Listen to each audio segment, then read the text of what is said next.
Здравейте на Ботевград и околията! Знаете ли, че откритият добив на полезни изкопаеми причинява значителна промяна на лицето на природата и може сериозно да влоши състоянието на околната среда? Процесът включва премахване на огромни количества земна маса, не само от повърхностния слой, но и в дълбочина. Някъде тези мини стигат над километър надолу.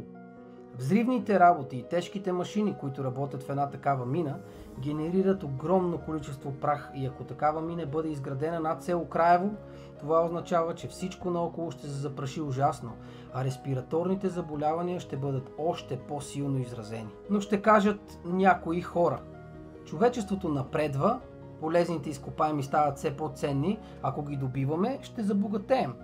За тях искам да обясня. В най-голямата мина в света работят около 2500 работника, като повечето от тях се занимават с шофьорска дейност. Карат големи самосвали, пълни с изкопен материал. Други управляват багери и копачи. Трети карат водоноски. От друга страна, изкуственият интелект е започнал да управлява автомобили в градски среди. За него управлението и логистиката на транспорта в мината ще бъде само детска игра. Накратко, в най-добрия случай се разработва мина.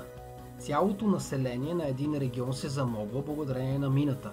Въпреки че с 1,6% такса от концесията за България едва ли бихме се замогнали. Но дори и да е по-голяма таксата, това ще бъде до момента, в който цената на суровината намалее или количеството на мината се изчерпа.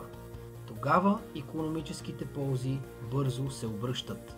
Пример за това е Науру, която през 70-те години на миналия век е била една от най-богатите страни в света на глава от населението, благодарение на добива на фосфати.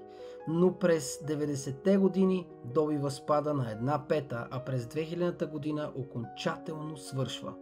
Страната е изправена пред финансов колапс и зависимост от чуждестранна помощ, а 80% от земната площ на Науру от буйна тропическа растителност е превърната в безплодна пустош.